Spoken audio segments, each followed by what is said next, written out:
Hello, my name is Kurt. Today I will be talking about the possibility of gods and deities being some sort of psychological human archetype, or just sort of an archetype in general.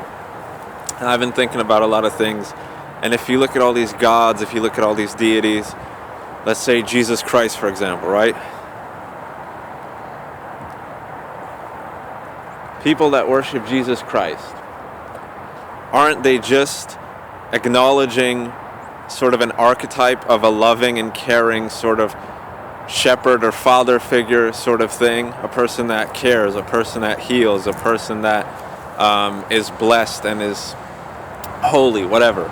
So when people say, "Oh, Jesus is on my side," I feel that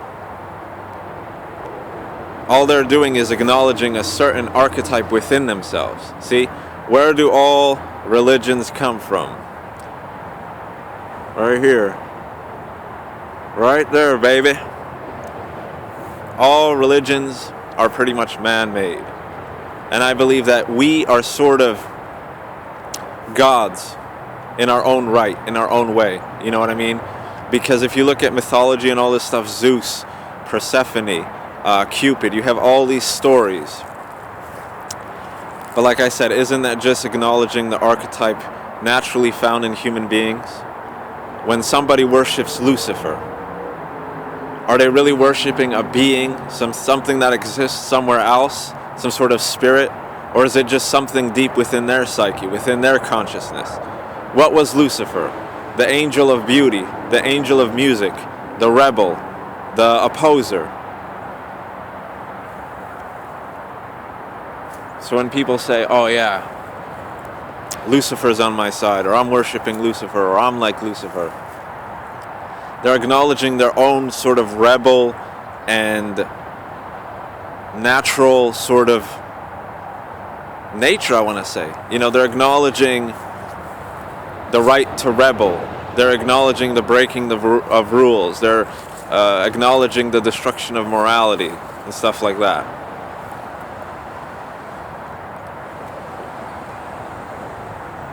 And if you look at Buddhist principles, Buddha, he was just an enlightened one, a teacher, a human being that taught about peace and love and contemplation and the power of the mind.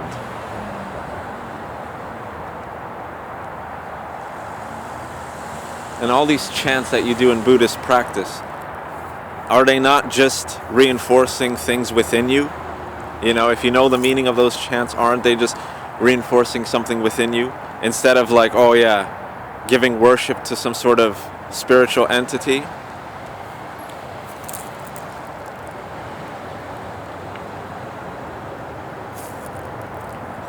If you look at the movie Star Wars, you have Darth Vader, and then you have Luke, and you have this whole battle between good and evil, the light side and the dark side, the Sith and, you know, the Jedi. The basic principles of human nature, good and evil.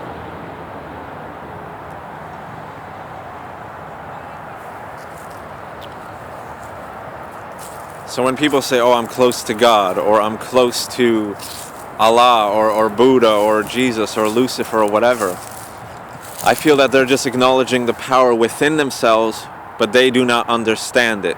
See, I believe that all these prayers and all these chants and all these mantras are just reinforcing things within yourself.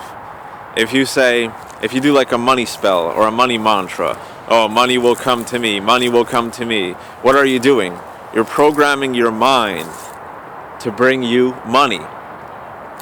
And you know, see people, you know, witches and people who practice the occult, they time it. They're like, "Oh, it's a full moon, so I'm going to do something and it's going to be empowered because it's a full moon."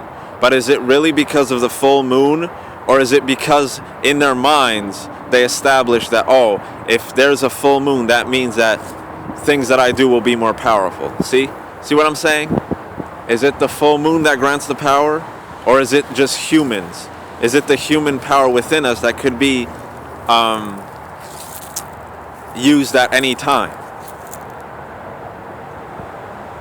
See, because technically you could do a spell anytime. What What if you, for example, believe firmly in your head that it's a full moon when it's a new moon or a waning moon or whatever? And what if it has the same result? What if it has the same power? You see what I'm trying to get at? You see, people who worship Lucifer, they're disempowering themselves. People that worship Jesus, they're disempowering themselves. People that worship,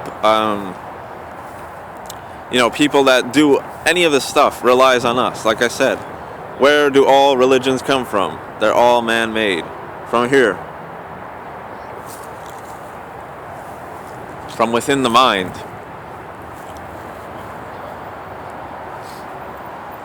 So if you look at this, do all these deities exist, or are they just fragments of us?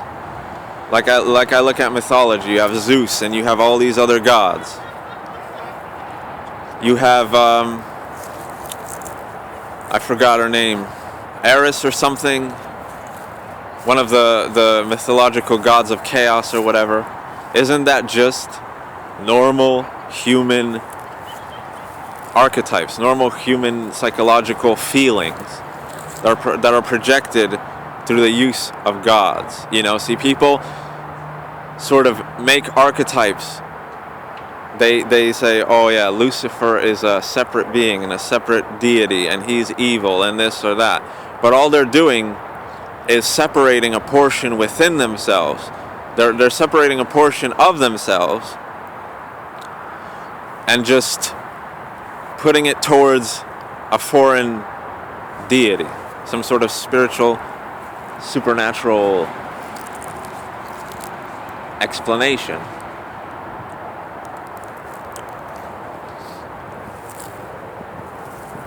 So I feel that it's all sort of archetypes.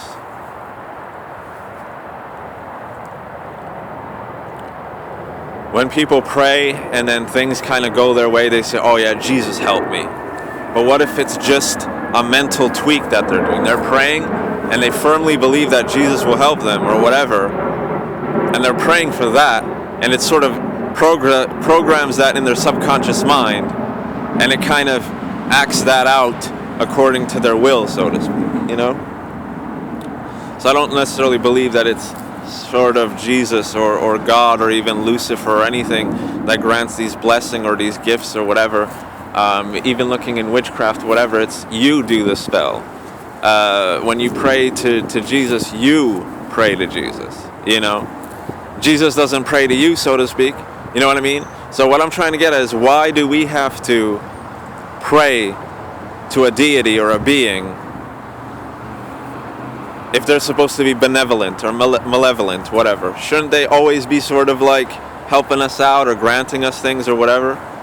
This is why I said that I feel that it's just sort of an archetype.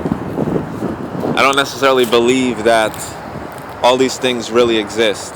I believe that they're just pieces of us that we sort of unattach from ourselves because we don't want to acknowledge it. If you acknowledge all these things within yourself, if you realize that every human being has an evil nature and a good nature, and that evil and good doesn't necessarily exist because it's all subjective, you come back to the basic human nature. Just existing, just creating, and becoming a powerful person within yourself without the need of any assistance of any outside source. Like I said, I believe it's all mental trickery. You don't need to pray to any deity. You don't even need to cast spells. You don't need nothing. As long as you have sort of a clear mind and you understand these archetypes and you understand the underlying psychological nature of all these things, I believe that you can be just empowered. Like Merlin, the legend of Merlin, the legendary wizard. He was a hermit, he meditated, he did all these things, he cast all these spells, he did all this metaphysical stuff. But what differentiates a wizard with a regular person? See? Again, it's an archetype. Oh, Merlin was a wizard. So in your head, the archetype of a wizard is some dude with a long beard, like some sort of funny hat and a staff, and that does all these magical things. Because that's the archetype that's been established in your mind. What if the archetype was different? What if a wizard meant some sort of homosexual ballerina, cyborg, flamingo? I'm just throwing weird stuff out there, The establishment of archetypes, like I said. At that point, if you said, oh, that's a wizard, you would think of that, ballerina, cyborg, flamingo, or whatever. You know what I mean? So, the power, I believe, is within us, within our own minds. We are the creators. As I've said before, all religion is man-made. And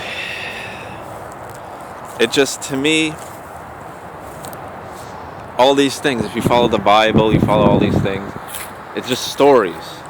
Stories of, just like Star Wars, for example.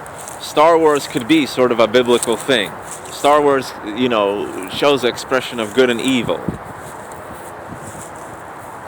How is that different from the Bible, so to speak, Was Darth Vader not sort of, Anakin? He was sort of like a fallen angel, so to speak, He was a good person, then he got fucked over, then he turned to the dark side, empowered himself, and then became Darth Vader, this huge evil force. Sort of like Lucifer, rebelled against God, got thrown out of the Garden of Eden, whatever the hell happened, and then just became this archetype of sort of rebellion. So I believe that every human being has that possibility within themselves. Everybody has the Buddha nature within themselves. Everybody could be Jesus if they want to. Everybody could be Lucifer if they want to. Everybody could be freaking Krishna or hell knows what else, It's just an establishment of that within your mind, whatever appeals to you, So you like Satanists, satanic teachings, whatever, it's like, oh, empower yourself, empower this, Don't necessarily rely on any outside forces. But I feel that it all boils down to everything. See, like when you say, oh, that's a Satanist, or he's a Satanist, or this and that, it gets this evil, like, sort of dark thing in people's minds, like, especially the Christians, like, oh man, he's a Satanist, he worships the devil, he slaughters chickens, he slaughters goats, like, he is evil and he needs to be saved. But I think what people don't realize is that it's all just a part of us. Just some people choose to reflect that aspect of human nature. Some people choose to be the rebel and to reflect that dark side of human nature, as some people choose to reflect the light side of nature, the good side of nature. You know what I mean? So, like I said, evil and good is just subjective. In Africa, they have tribes that are cannibals. They eat people, And to them, that is a normal thing. But the archetype in our head, in Western society, is like, oh, a cannibal is some sort of psychopath. Like, oh man, a cannibal eats another human being, and how could you do that? All this and that. But when you think about it, it's all, like I said, an archetype. Are cannibals truly evil? Like I said, are those cannibals in Africa truly evil? Or are they just eating people because they have nothing else to eat? Or they just enjoy the flavor of human flesh? You know what I mean? Like, yeah, it might sound insane, but to them it's not insane. To their sort of society, it's not insane. It's considered sort of normal, It's like with everything. With drugs and everything, cannabis. Oh, it used to be illegal and it had this bad stereotype. Now what happens? It's medicinal. A lot of people use it, this and that. You see what I mean? And you see how archetypes could also change? Before, weed was considered some sort of like evil, demonic, thing that makes people lazy and horny and stupid and slow and shit like that. But now we know the scientific truth behind it, and those mentalities are shattered. It's like now we know that it's not really sort of a thing, it's just a plant, an herb, just as beneficial as any other plant or herb, the way you want to look at it. What makes something a poison? If you ingest it, you drop dead, right? What makes something a healing herb? You ingest it and you feel better. But is that herb naturally evil? You see what I'm saying? Is that herb naturally bad? No, it just exists. Like I said, that is its nature. Just how some people choose to acknowledge the dark side of life and some people choose to acknowledge the good side of life. But in reality, we have both of them within us. We are both healers and sort of destroyers, if we choose to be. Like right now, I could pretty much set this whole damn thing behind me, this whole bushy whatever area behind me, on fire. You know? But I choose not to. Is that not sort of a creator aspect? A destructor aspect? I could plant things here. Or I could just burn the whole damn thing down. You know? This is what I believe archetypes are. And this is what leads me to believe that all gods and deities and all these spells and all these things are sort of a psychological phenomena where we use sort of hacks and tricks to acknowledge our true natures. You don't really need an outside source because you are the source of power. But see, by acknowledging another entity as a source of power, you're weakening yourself. Because you're like, oh, I can't do that without Jesus. I can't do that without this or that. I can't do this without candles or freaking pentagrams or whatever. You do whatever the hell you want, whenever you want. Moon cycles, all this stuff, like I said. What makes that the way it is? Is there really a truth that, oh, if the moon's, waning, it's time to do different stuff, and when it's waxing, it's time to do different stuff? From my experience, you could do it whenever the hell you want. Whether it's waxing, waning. If you want to put, for example, a love spell on somebody, being the person I am, I don't have to wait. I do it whenever I want. Because it's a psychological phenomenon, You flirt with the person, you establish a connection, and you develop that bond, And like I said, while saying, oh, full moon and all this stuff, you're just reinforcing that in your head. You're like, yes, once full moon comes around, I'm going to connect with them, I'm going to hang out with them, and it's going to work, and it's going to work as planned, and I have the moon on my side, and I have all this power, blah, blah, blah. No. Like I said, I believe it's all a psychological phenomenon. It all depends on manipulation of your will. It all depends on manipulation of, like Aleister Crowley said, magic is the manipulation of your will to conform with the will of others. So if you do some sort of love stuff on another person, your will is that you want to love them and you want them to love you. But their will is maybe that, oh, I don't like him, or oh, I don't know, whatever. So what you're doing is sort of doing these psychological hacks to sort of make them kind of fall for you a little bit, you see? And that's where it flows. You're manipulating the person's creating force. You're manipulating the person's drive to work in accordance of your plan, you see? So that's all it is. Anyway, been ranting too long. Take